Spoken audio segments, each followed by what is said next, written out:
what's going on, everyone? Sly here with Flo. Now, Flo, we all know what happened on Sunday. It was a train wreck against the Packers. However, there was one really bright spot. There was a few, but one guy in particular that me and you were talking about after the game, and that's Jaylen Moore. Jaylen Moore had the highest PFF grade on the offense, I think on the whole damn team. Looked really good out there. He gave up pretty much, I think, one pressure. But overall, man, the dude was awesome. You know, it seemed like Trent Williams was probably in the game. And that kind of like begs the question, man. Like, we have Colton McKivitz there. And right tackle, he's been playing horrible all year. We know about that. Since last year. Since last, dude. Every game he's played, he's been horrible. But you know, Kyle Shanahan, obviously, we know about him, how he's stubborn, doesn't like playing the best. You know, stays with his guys. He kind of reminds me of, you know, that girl that has the boyfriend and on Instagram. She's never posting pictures of him. It's always, you know, just herself doing all these pics. You know. Got married, recently got which she married. likes to keep a secret, Right. and I've given her a hard time about it. Yes, you I have. go, yo, what? Yeah. You don't even post your husband. What's going on Yeah, with that? well, would you stop? You got a You- Sancho on the side, or what's up? would you I like to stop? tease her. Yes. I love her, but I like to tease her. Oh, yeah, I know you do. I said, what's up with the thirst trap pics all the well, time? yeah, okay, see, now you're going So you there. married now? That's Kyle Shanahan, man. He freaking just doesn't talk about any other guy except his starters. So, what do you think, man? Do you think it's time for this guy Moore to get a shot, man? Give him a chance at right tackle. Obviously, man, this guy has to be our starting tackle from now on. If this last game, how horrible it was, did anything for us, like one of those silver lining stories, it was just letting Moore finally play.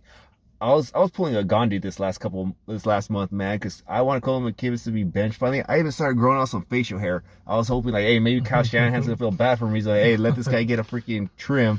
And if he freaking finally benches McKivitz, this is gonna be gone by next week. I guarantee you guys that. And I know this year we still have a chance too. If you think about it, it's a long shot, like in Dumb and Dumber. So you're telling me there's a chance? Yeah! But there's a chance, and like I said, Moore, he has to be playing.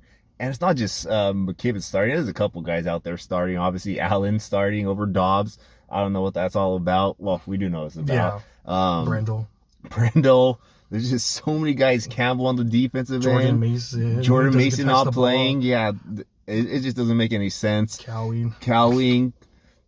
It's just Kyle Shanahan. We know he's done this even with our like more elite guys like Brandon Ayuk before he had this horrible season. He was always in the doghouse prior to his last year. It always seemed like he was in the doghouse. So you got to get on Kyle Shanahan's good side. Unfortunately, I think Kyle Shanahan gets in his own way because he wants to play the guys who are in his his group. But what do you think, man? Yeah, it's just watching that game, I was like pumped up, like talking to you about it, and I was like, yeah, man, Moore. But then I realized when Trent Williams comes back, in my opinion, I think Moore is going back to the bench. Like it sucks, but it's like reality, man. We saw even Ben Barch out there taking over when Aaron Banks got hurt. He went out there and he was way better, man. He was giving up no pressure. He was looking great. I'm like, oh shoot. Like, and it's like, how many dudes on the bench are actually like better players, man? It's just over and over all these guys. And it's funny because someone said on X, they're like, we're one game a loss away from being a top 10 draft pick. We're one game away from being number one in the NFC West. It's like, what do you want to do, And to me, if we start the best players, I say, go all in, man. Go all in, freaking let's just do it. But I just don't know if we're going to do it, man. Look at poor Christian McCaffrey. He doesn't look the same at all. And he's out there getting almost every damn carry. He looks like out there, it's Christmas time, right? He's out there looking like Tiny Tim right now, hobbling off. But no, he's starting every damn play. He's running him into the ground again, and he's still hurt. So, I don't know. I wish John Lynch or someone could talk to Kyle. Maybe his dad. Maybe the only guy he'll listen to is Mike Shanahan, his dad, and just tell him, bro, let's just change it up. It's not working right now. We're 5-6. Why not start what some people say are the better players, And Moore, I know he struggled his rookie year, right? Remember when Trent Williams went out a few games? He struggled, dude. People were capping on him. I know I was saying some stuff. But last year, I think he played 2 games. He actually looked pretty solid, serviceable when Trent Williams was out. And this year, like I said, he looked like the best. He was the best damn offensive lineman on the field on probably both sides. So, I mean, dude, give him a chance, man. Colton McKivitz, we know who he is. He doesn't have the longest arms, 32.5-inch arms. And I think that's why he struggles so much. If Brock Purdy didn't get rid of the ball a few times, I think against Seattle, quick, I swear he could have tore his UCL again because it was like half a second away where he threw that ball where the guy looked like it was gonna freaking rip again. I think maybe that's how he got hurt. I don't know, but yeah, Colton McKivitz. I've seen enough of this dude, man. I've seen enough of this guy. He's ranked what, the 34th ranked tackle or something, he tackle as far as right tackles. I mean, it's not good, man. It's not good at all. So watching that game, maybe Kyle does something. I don't know, think he will, but I'm just crossing my fingers at this point. Yeah, or if he'd say he does want to keep starting these guys, at least rotate these guys out. Let us have some depth, keep the legs fresh out there.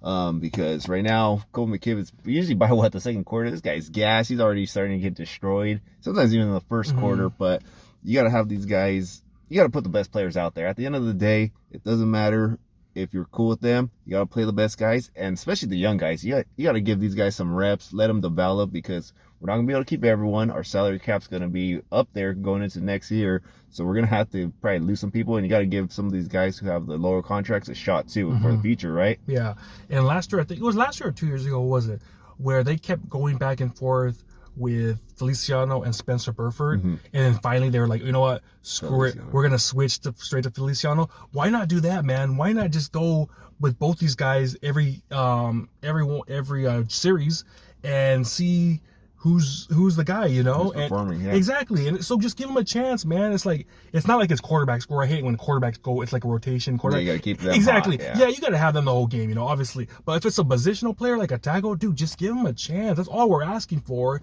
That's all we want. And it's funny, like I said in another video today, D Winners would have never seen the field if Flanagan Fowles got hurt. That's how bad our evaluation of talent is.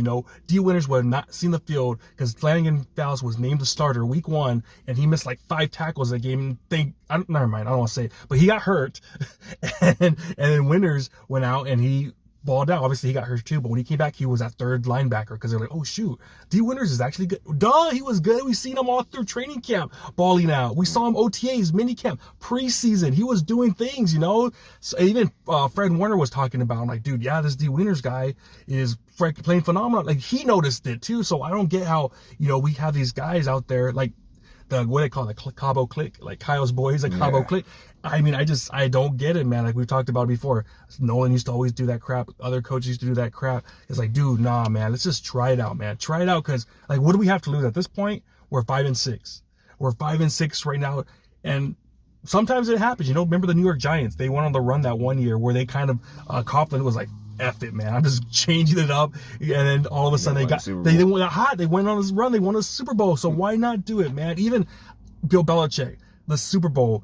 Remember Malcolm Butler? No one knew who the hell Malcolm Butler was, but he saw that he was performing at a high level leading up to that. He's like, oh, I'm going to play Malcolm Butler. What does he do? He gets the freaking interception to win the game. You got to do stuff like that, man. Fortune favors the brave, and hopefully Kyle does something, baby, because right now we're in a pickle and we got to start winning games. All right, well, you guys let us in the comments what you guys think. Is it going to be Colton McKivitz's last game as a starter? Well, last week. Like, comment, subscribe, hit that notification bell. See y'all next time. Peace.